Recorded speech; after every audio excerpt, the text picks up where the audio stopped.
Welcome back to the No Nonsense Sustainability Podcast. I'm Ildiko Amashi-Simsik, and today we're in a special studio in Geneva, and we're discussing disaster risk reduction with Dr. David Daou from the UN University. Hi, David. Welcome to the show. Hi, Ildiko. I'm happy to be here. I hope it will be interesting for everyone. Yeah, so we're here because of the global platform on disaster risk reduction, right? Yeah. What is the global platform? Basically, this is to make it very simple, it's like the COP, but only focused on everything related to disaster risk. So, we try to not to say any more natural hazards. You know why, the story. So, and that's why it's called disaster risk, actually. Okay. Okay. And I know you're team leader at the UN University with the background in physics, and you're developing AI. I was very surprised when I found out that a UN University is not an educational institution. So what is the UN University and what's your role within it? Yeah, that's actually a very good question. So basically, although we have the name university so we are let's say the research arm of the United Nations, but we don't deliver any degree, let's say. We give some courses, but usually, so every different UN institution, depending on the country, they have a kind of agreement with the university. Let's say in our case, we have an agreement with the University of Bonn. And then we have a joint master program with them, actually on disaster risk as well. And then we also have a PhD program. Okay. So, but eventually at the end of the day, they get their degree from the University of Bonn. We usually be the first supervisor or the second supervisor, for example, in a case of a master or PhD. And we give some courses, that's for sure. But yeah, that's it. At the end of the day, no, we're not a university. We are a think tank. We do more policy. And in our case, specifically at EHS, it's actually EHS because it's environment and human security. Okay. So that's what we do. So we really care about the environment, the human security. And so it's not just because you asked me about my role, exactly. So it's not just the aspect of doing the research. So it's also the aspect of caring about the people because we want their security as well. And we care about the environment. This includes eventually climate change. So my role as a scientist is actually I'm leading a team on remote sensing and AI. And basically we use satellite data to try to help whenever a disaster risk happens or to prevent it if we can. Yeah. And so basically we use the satellite data to identify, for example, floods, let's say shelters and, depending on the event, if it's drought, flood, volcanoes, whatever, yes, you name it. I came across your work in Bologna where we were on the same panel for the International Association of Impact Assessment talking about the different aspects of climate change. And that's where you mentioned XAI. Can you give a brief definition?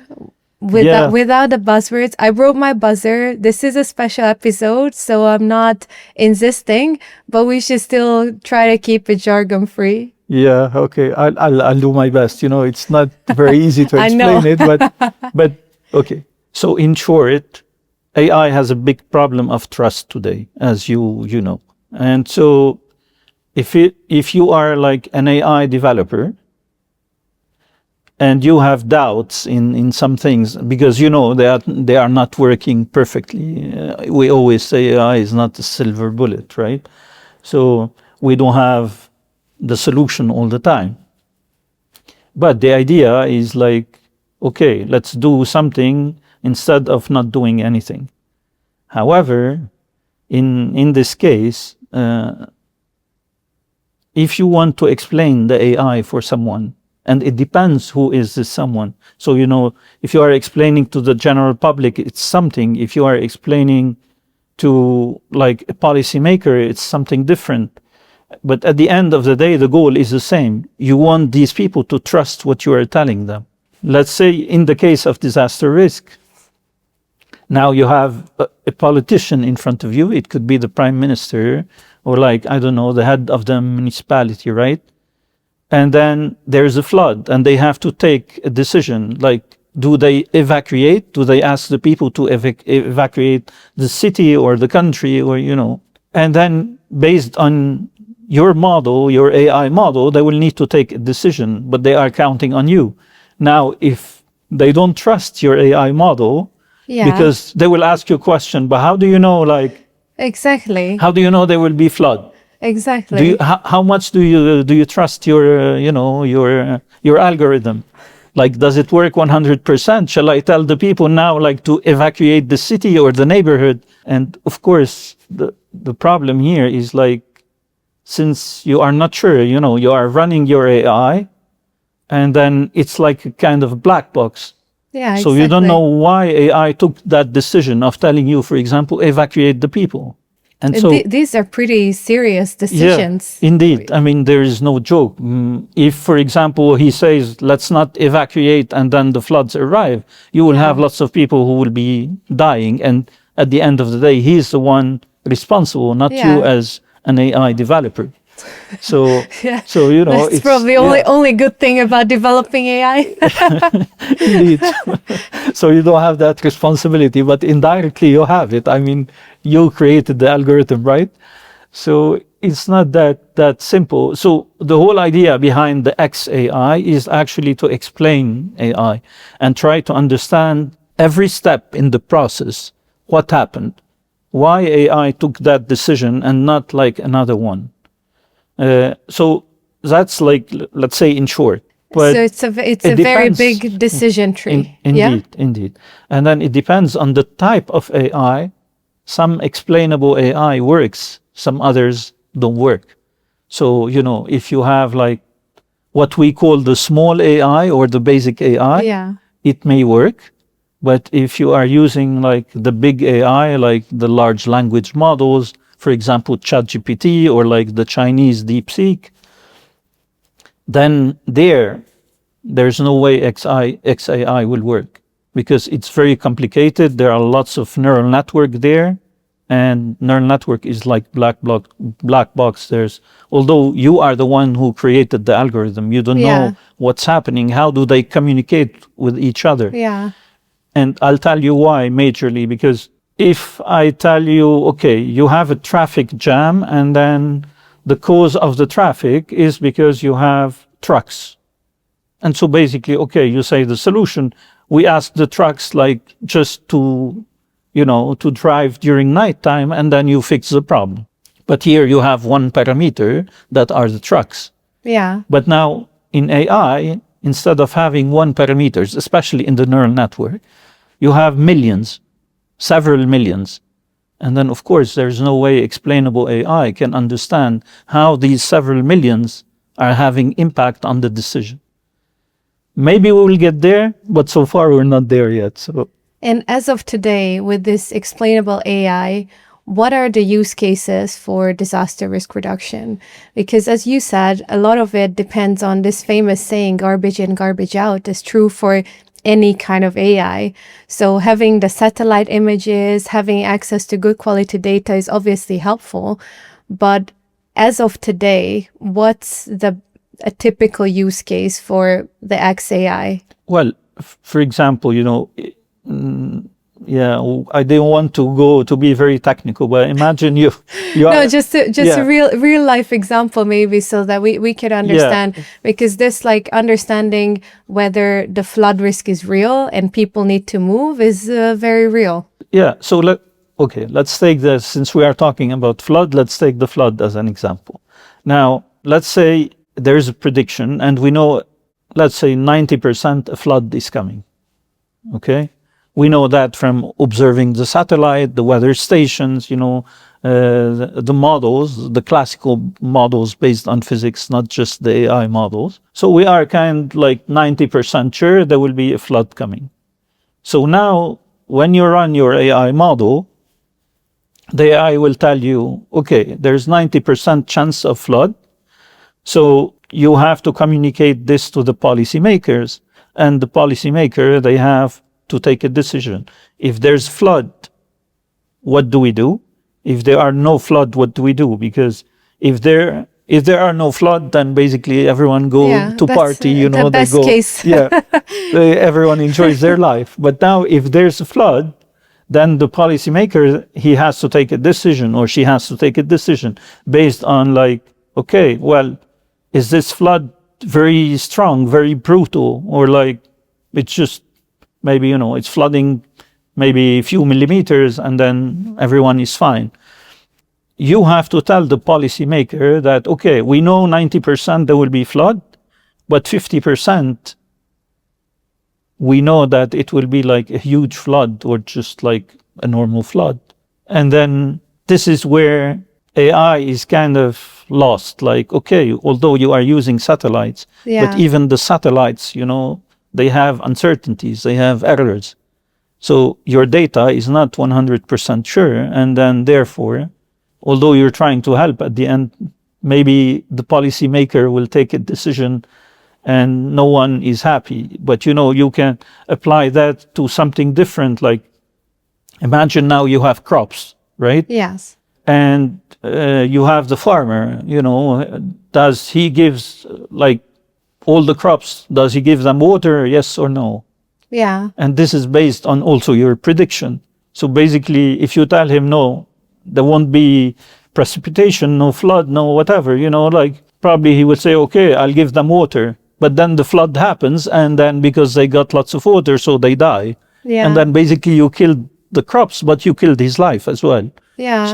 So I think in my presentation in Bologna, I also talked about some smart agriculture where you combine, it's like the Internet of Things with the remote sensing. So you pick up many different data points in real life, and then you could operate these like irrigation systems, for example, or you can make predictions about what to plant and when.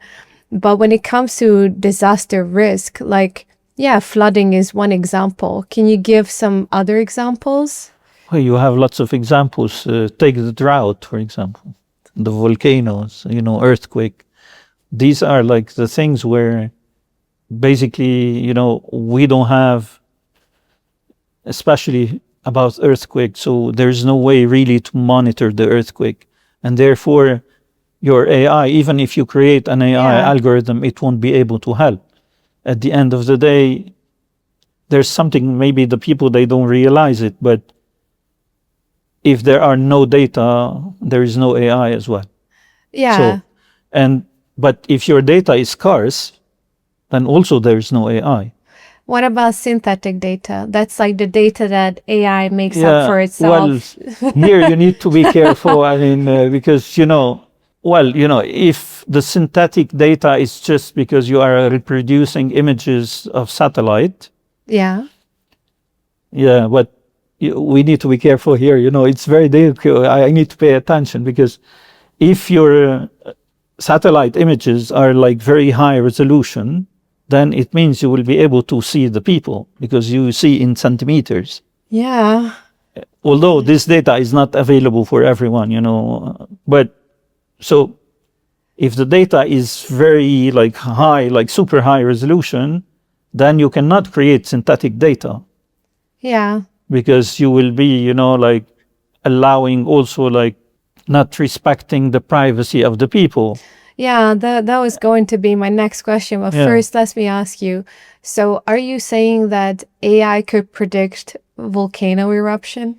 I mean, it's possible.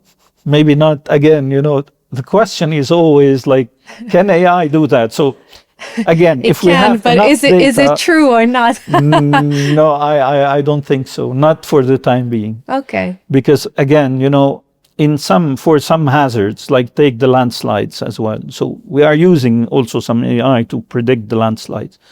But the data in these kind of things is very scarce. Yeah. So basically, even if you are using AI, and it may work in some area because you were lucky and you got some data, try to take the same model and apply it in a different area, definitely it won't work. Yeah, and that's where the people and the local context and the local knowledge comes into play. I remember I had a project in Georgia in a very seismic area. It was known that it's seismic. They had landslides, they had debris flow, they had, erosion with like whole trees coming down the hill. And the contractor said that they're going to build a day camp somewhere. They set the spot. And the locals said that that's like the landslide area. Maybe you shouldn't construct it there, just put it somewhere else. But they didn't believe them. And they started building and it was covered. It was completely covered. Lucky, no one was already in there and it was pre-construction. But that's really about the importance of this local context, because what we find is often there's really good data for some parts of the world or some parts of even a country, like regional differences can be huge. But then one thing that works in one context is completely useless in the other one. So how do you factor in the people and their local knowledge of these observations across like generations? Well, you hit the right nerve. So what I want to say is like we had in the past, I'm being like super transparent. I cannot be more transparent than that. In the past, we used to model for the people, not modeling with the people. And that's a big problem. Because can you explain the difference? I'll give you an example. Like in one of the countries, without mentioning the country. So we're talking right now about volcanoes. So basically, in that country, we created a model for the volcano just by staying, counting on the satellite images and then staying in our offices without communicating with the local people. And then eventually, our predictions turned out to be wrong, right? So we couldn't actually predict when the volcano is going to erupt, and suddenly it erupted and, it caused lots of casualties. But then, a few years after, we had the chance to go, we learned that we should sit down and talk to the local people. So we went there and we talked to the community there. And actually we learned from them that the monkeys, they usually go close to the top of the volcano. And basically, before the volcano erupts, before like enough time to make everyone runs away, the monkeys start running down toward the village. And so for the local community, that was a sign to evacuate because they knew like a volcano is going to erupt. So they left.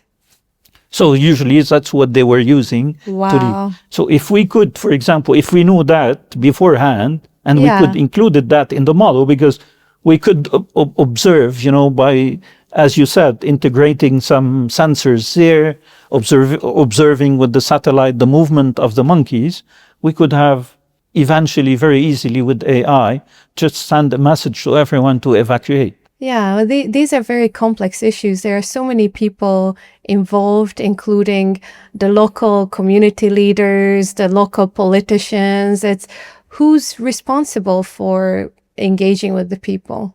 I mean, like ultimately, because you're sitting in your office doing your models when they give you the data, but is it really your job to go there and do this? Is it part of the research, or is it someone else providing you with that data? Well, we are different teams, so eventually some people are in charge to go there, but sometimes you don't have the budget, it's a money issue.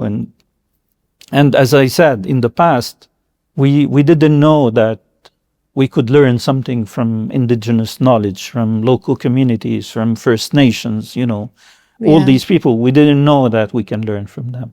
We thought we are like super smart and like we know everything, and then basically with our model we can fix the world. But it turned out like we were like super wrong, not just wrong. And then luckily today things are not going like this anymore. So basically now everywhere we go, everywhere we have a study, we go, the first thing we do is sit down with local communities. because each one of them, they teach you something. Like another example, like in another country, we know there were lots of wildfires almost every year, and basically destroying a huge amount of lands. The model also there was wrong. But so we told, for example, based on the models, that's where you put your trees, where you plant your trees. Yeah. And then it turned out we were planting the trees in a wrong way. Oh, wow. And then when we sat down again with the local people, then they told us, yeah, you didn't listen to us. We told the people in charge back at that time, because they came here. We told them that's not how the trees were planted during, their grandparents. And so they said, although we told you, you didn't listen to us. You kept on planting the trees in a wrong way. And basically, every year, the wildfires were increasing. That's so incredible to imagine, because I know obviously when this happens, the policymaker is like, okay, we're just going to change the policy around this, like the fire safety zone, and then you contribute to like a much bigger issue when it's ingrained in the policy what people can and cannot do. And how do you walk back from that? Like, I know sometimes you were talking about models failing, and it must be like disappointing, right? Yeah, definitely. And also it's not easy on you as a person, because you feel responsible about what's happening. But again, at that time, so we're talking many years ago, we didn't have that knowledge. And unfortunately, to be also honest, all the research, the studies were like this. So let's say the modelers who comes from mathematical or like physics or engineering backgrounds, they were not communicating with social scientists or like with the human scientists. Yeah. And even when you try to talk to them, they don't understand what you're doing. And basically, for you, you think, but what do they know? I know it's two very different skill sets. That's why I was going to ask, like, you have the EHS department that includes the human aspect and this like joint effort to understand each other and work together. I know I have a lot of technology guys in my company, and I really struggled initially to communicate because I didn't know enough about their stuff and they didn't know enough about my stuff. And we just did not speak the same language, like literally did not. And as you said, you sent people there to talk to the community. For us in social performance, that's a complete separate set of expertise. We go on trainings to be able to do that and get the complaints mechanism and, do the qualitative research of interviewing people, listening, the observations. How are you trained in your job? Is there trainings provided so you learn the basics? Yeah, indeed. And, that's like what I love actually, in EHS. So this is amongst the thing, for example, in my previous life when I was working before, with more like satellites and developing algorithms. We didn't have like basically honestly zero interaction with the people. And so basically we're just developing the models, right? While in EHS, it's totally different because actually we are the minorities as developers, and the majority is like comes from social sciences background or human science background. And these guys, they are all like on the ground. And, they go, as you mentioned, like before, like everywhere they go, they do surveys, they engage with local communities, they try to understand how things were, what they can do to help. And, they learn from them as well. But we organize also training and capacity building for, so from one side, you learn from them, but from the other side, you also teach them something new. And this is what we call the transfer. So the two ways knowledge transfer. And so that's actually amazing. But luckily, this is done at EHS. And this is something I learned at EHS, because beforehand, I didn't have that in mind even. I told you, I think in the past, we were having a discussion that, it's impressive you can observe many things with the satellite, right? Yeah. And you can do probably magical stuff with AI. But let's say if you see some communities, they are gathered with your satellite, and you are using AI to predict, for example, their movement, right? Fine. Those two work. But if I ask you, do you know if these people are happy or what they are talking about? Yeah. That's something, unfortunately, neither your AI or your remote sensing would be able to do it. Yeah. No, that's very true. And I think that's going to be a big revolution when we figure out how to add this human layer. In my development, my approach is to have the human in the loop. The AI is an extension of a human, but it's ultimately the person that makes the decision. So it gives you the information, it gives you the background. And I know everything I develop currently is not predictive. For a reason. For a reason. I want to hear that.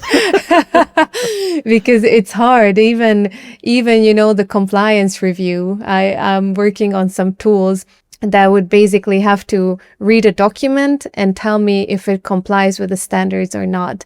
And as you know, some of it is it's hard to quantify and hard to pinpoint. They were asking me to set up the criteria, and they were asking how do you know in your work? I'm like, I just know. I can't explain how I know. I just internalize this knowledge and I know. So that's why, when you're dealing with these predictive things, how much of your intuition is incorporated? Have you ever had a case where AI told you something about disaster risk, but you were thinking maybe this is off. Maybe the truth is somewhere else. Yeah, definitely you always have doubts, because we talk about 90%, all these numbers, right? But even if the prediction is 90%, you still have 10% as a no. Yeah. And sometimes the 10% is right and the 90% are wrong. And so eventually you are always scared when you do a prediction. This is your responsibility. But of course, at the end of the day, if let's say the prediction is 90% of a volcano or a tsunami or a hurricane, right? Then you will have to tell the politician you need to evacuate.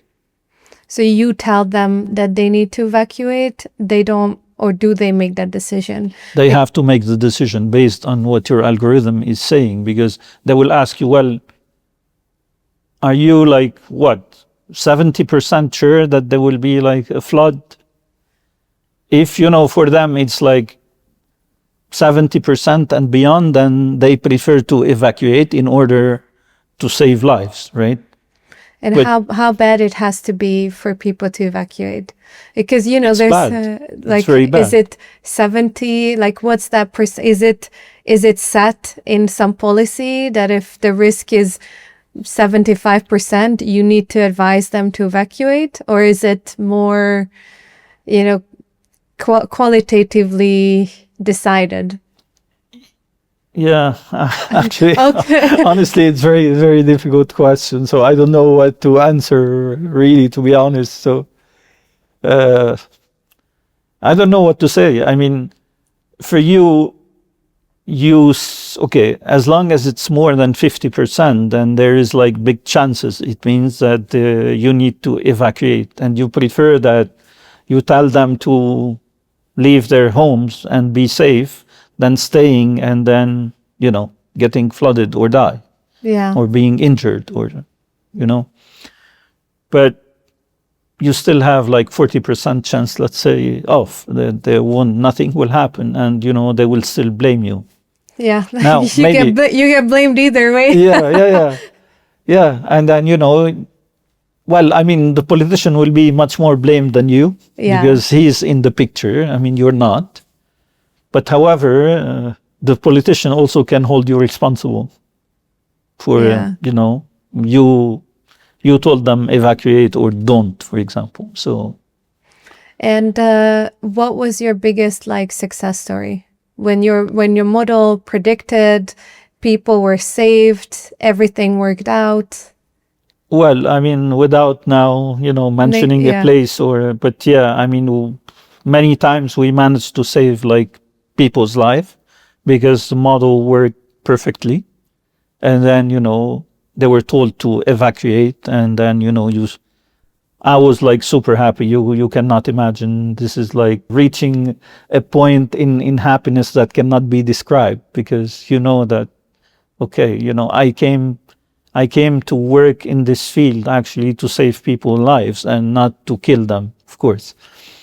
And then, so of course, when it works, you're like, wow, I need to go enjoy my life now. So everything is working perfectly. But yeah, you still, however, you are always, eventually you live with the fear that one day, your algorithm may not work.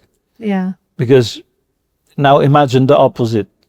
Like you do a prediction and you say, well, there are 90% chances of no flooding, and then the floods happen. Of course, this is like maybe with That the model technology, is really off. yeah, that's it. With the technology today, I mean, it never happens. So, but imagine, it's the case. I mean, you feel eventually very, very bad, and sometimes like you stay away from work for a while because you need also to disconnect, or go see someone, talk to someone to. Yeah. No, this is really interesting, because I think just yesterday I was talking to someone about how you measure success and your own performance as an expert in the environmental social performance. And I said most of my performance reviews were like, yeah, delivered X number of category projects, but none of those like went into detail what it meant to deliver successfully. For them, it meant the project is disclosed, the financing is approved, it's going forward. But there was nothing beyond that, like, have I done enough? Have I tried to go beyond compliance to give the maximum benefits for the people? And it might be very, very strange, because also for you, if the model doesn't work, it's not necessarily your fault. It's a very, very complex ecosystem, right? Because it's, the governments, the municipalities, do they care enough about it? If I'm just thinking about my own country, Hungary, we have floods every year, ever since I can remember. Why is it that in 2025, there's still people manually with their two hands move sacks filled with sand to stop the flood? When I work in this field and I know, like, one, it's predictable. Two, we know when it's coming, roughly what time of year, where. Historically, it's been the same. And I know there are so many institutions that provide financing for disaster risk management, even for municipalities, not just the governments. So how do these projects find you? How do they find the UA University? How do you establish these relationships? Do they find you, or do you find them? Well, basically, to be honest, they find us much more than us finding them. It's because, when you create, let's say, your model, you implement your project in a country, and then basically you have a success story there, it works. Eventually, when it works, everyone starts asking who created the model, who developed the algorithm, and which institution was that. And then, of course, then they find you. Then they easily find you, and then you started being contacted by the first person, and then the first person, they have also like connections, so they contact the other people, and and so on. And that's how, you build, let's say, your reputation. However, as you mentioned, it's very complicated. So what's the success for you? Like in some projects, we do like predictions for 50 or 30 years from now, right? And for me, to be judged if you are successful or like you were not useful at all, talking, for example, about when you tell them implement this type of adaptation. How do we know that like in 30 years, the adaptation doesn't turn out to be maladaptation? That's a good question. Yeah. And so, well, we're not taking a decision based just on the model. As I said, we go there, we have surveys, we talk to experts, scientists, but also the community leaders, and about what they live, what do they think would be the best adaptation measures to implement there. And of course, based on all of this, then we take a decision. However, as I said, because you need to do something instead of waiting and not doing anything, because not doing anything, it means, you are keeping the things definitely it will get worse. But, do sometimes by doing something because you want to help, maybe you end up doing a maladaptation. But, it's the only way also to learn. Yeah. So you make a mistake, you correct the mistake, and then, things will become better. However, you are still causing damages at the end of the day. And so it's really critical on. That's why this fear, you always live with this fear. Okay, like for me, today you are judged, and many institutions, they run after you because, you are doing maybe a good job. But for me, if I want to judge myself as a person, right? Yeah. I prefer like maybe to wait 30 years. By that time, maybe I'll be dead. But, maybe I'll be alive, and I want to see in 30 years from now if the adaptations we said, should be implemented, they are really working. Yeah. And I guess, even if there's a prediction and they start going down that road, as you said, there was a big shift, even just integrating these human sciences, social people who do the consultation. And when we had the discussion, we talked about the primary data that's collected for projects that are funded by different organizations who have to publish these impact assessments. And that could be another source of valuable data. Currently, do you only collect your own primary data, or do you also rely on the country's data systems or other existing information? Actually, yeah. So all of that together. So basically, there are satellite data. We have let's say precipitation data. These are different than the satellite. So based on stations or some radars or so. Yeah. So, but then you have also data that comes from the communities, the governments, sometimes local municipalities as well, that they are totally different. And then the data of the community usually serves a lot to validate what you are doing, because without them, we will again fall into the same problem we had 10 or 20 years ago. So luckily today, as I want to repeat it, that, the good thing in EHS is you always validate the data with the local knowledge, local communities data from these people. But, sometimes now being a UN institution and having the blue flag helps a lot, because everyone trusts you and, they are ready to share the data with you. However, sometimes for other institutions, they are complaining that, we want to do something good for this country or that city or that village, but they are not sharing the data with us, because sometimes the data is sensitive. And so eventually they don't want to share it. And, you understand. Basically, every village, every city should, be the owner of the data, and this data should stay in that place. And it's up to these people to decide to share the data with you, yes or no.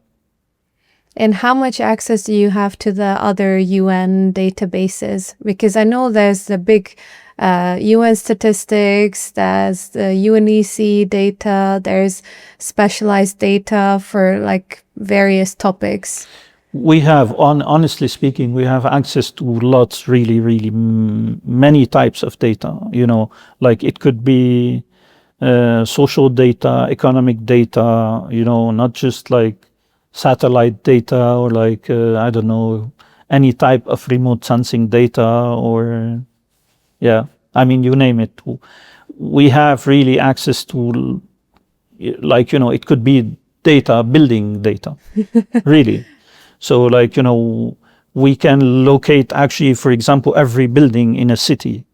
So we have lots of access. And then the fact that you are in a UN institution, we always have the help, for example, the several space agencies who are ready to share with you usually classified data. That must be quite mind-blowing, yeah, you know? But sometimes, of course, they refuse to give you access to the data because the data is very expensive. And the UN, honestly, they can't afford to pay a huge amount of money to get, for example, just one image. And one image actually doesn't serve you a lot, doesn't help you. You need thousands of images, especially if you want to use AI. So like the big AI to be more specific. So. And some of your general findings, how are they incorporated into the bigger UN policy agenda? Because there's like a UN agency or organization for like almost anything. And especially when we're talking about people living in areas that are vulnerable to climate change, whether that's like floods or droughts or whatever it is, how they're clearly very powerful to recommend policy changes or to fund interventions, create programs. Is there a communication? Is there some sort of knowledge exchange to kind of fine-tune those initiatives? Yeah, definitely. Like, as I said, we are like a research arm of the UN in general. So basically, many times, like, I didn't want to give names, but it's okay. I think they won't be. So like we have many programs with the WFP, so the World Food Program, UNDRR, so for disaster risk reduction. We had some projects with UNFCCC and then UNCCD. So like, you know, many really UN agencies, they reach out to us because that's what we are doing. So they know that, okay, these guys, they were successful in many places, and eventually they know for us, the only interest is really to serve the people and to help the people. We don't have any other interest. It's not like, you know, we're not getting money out of helping the people. Yeah.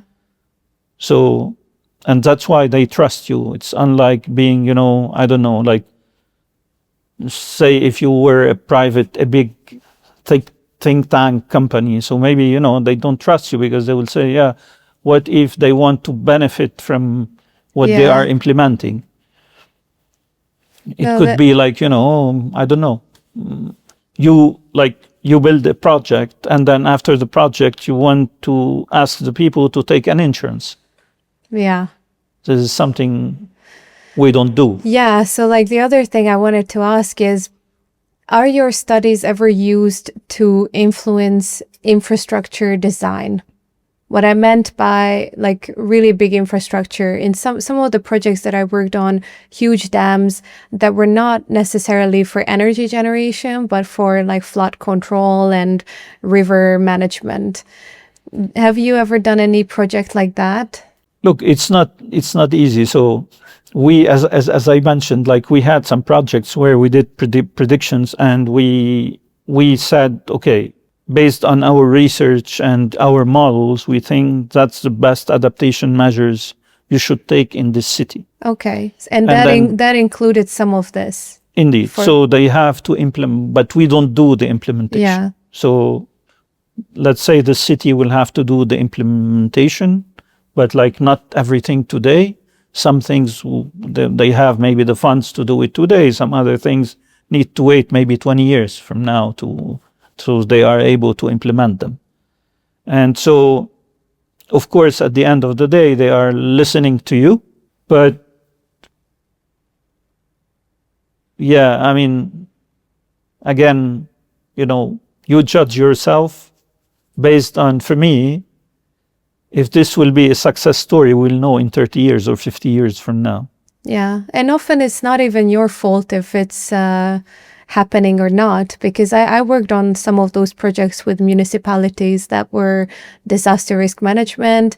And I don't know if they work with you or somebody else, but they had some models, they had some predictions, and they were trying to design city level infrastructure to manage increased water flow from the mountains or the seismicity or whatever.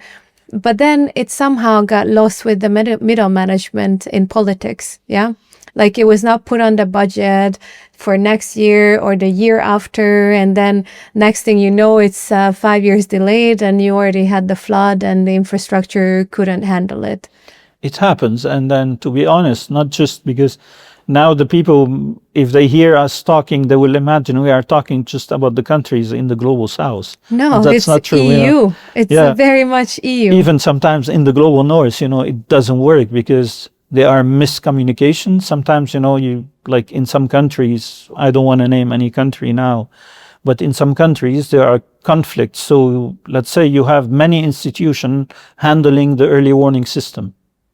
And so basically sometimes a miscommunication between the institutions launch at the end, like the early warning, very late.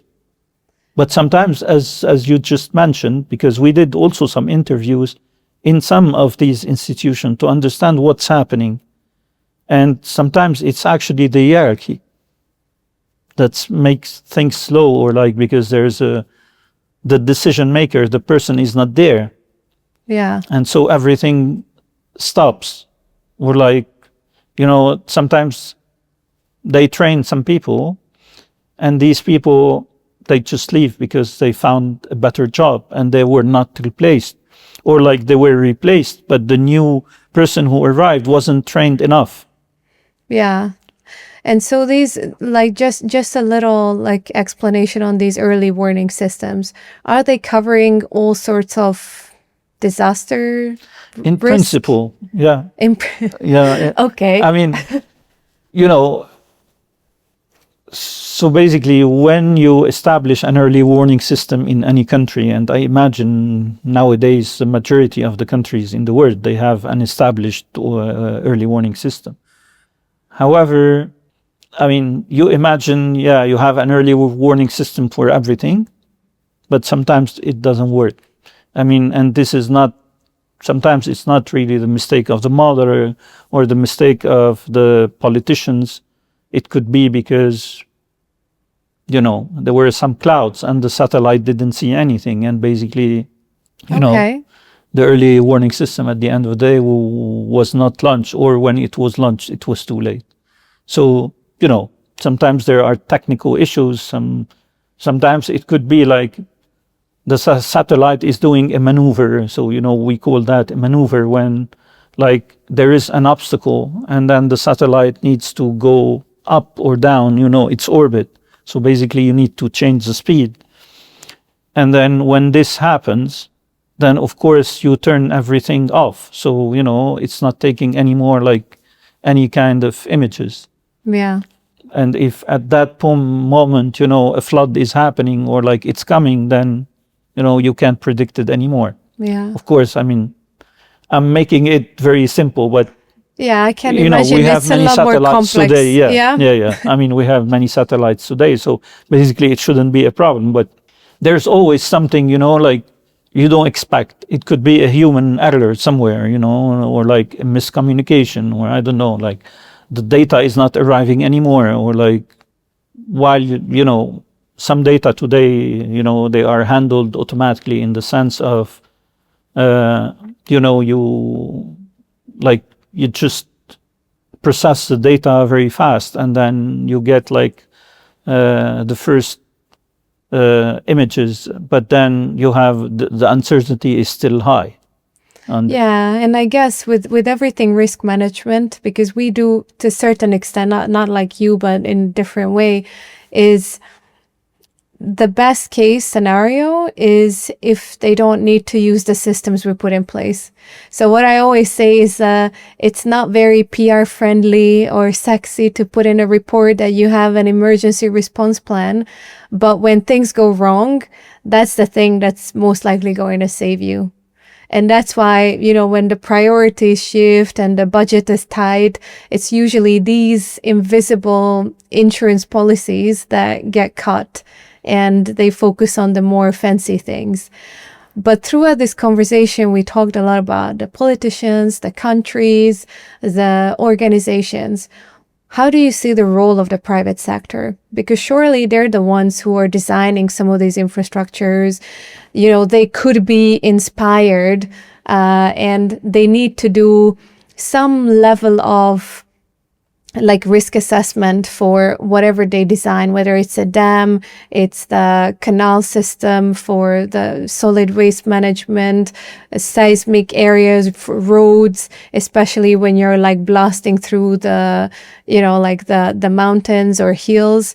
What is the role of private sector in all of this? Look, we should think of a partnership, and this has to include the private sector, because also without the private sector, sometimes you cannot work properly. I'll give you an example. I know someone who has a company of drones, and these guys, they can deliver you in real time, actually, flood images. And these something like these, the kind of things you cannot get from a satellite, because it's too far, you don't see the small details. And I said, some of the high resolution images, you cannot get them all the time. So you need these drones. And because these drones also, they help you to see what's happening in the sense of, they can fly where you cannot go, or where you cannot send people to go there. Even if it's a rescue team, you cannot send them before making sure it's safe. They can go there. So with the drones, you can see that. Another example of the private companies, the social media. From the social media, many times you can save the people, because they just put on whatever the name of the social media, they say, we are here, please come and save us. Yeah. And this is super valuable as information. So these are tiny examples, but it's just to tell you again. So the UN institutions, the private partners, the private firms, companies, the local knowledge, the indigenous knowledge, of course, the modelers, the scientists, the researchers. So you need all these people, the policymakers, to be together. And this is the only solution, really the only solution. You cannot imagine work without this partnership between everyone. I know we said we're not gonna, but I'm going to buzz. Because my pet peeve is when everyone's talking about partnership, the policymakers, everyone should come together and do this together. But how? And you gave examples of the private sector providing the data, doing the investment in the technology that can make your data more reliable and help your work.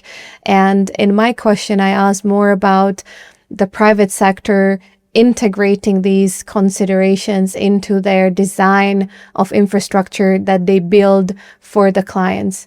Because sometimes the government, if they're getting loans from development finance institutions, they might get asked questions about climate change and I'm not going to say future proofing, but a version of that. So how this infrastructure will maintain its shape and form and functionality when inevitably there will be changes in the environment. But sometimes the clients and the municipalities, they forget to ask this or to put this as a requirement for the tender for the designers.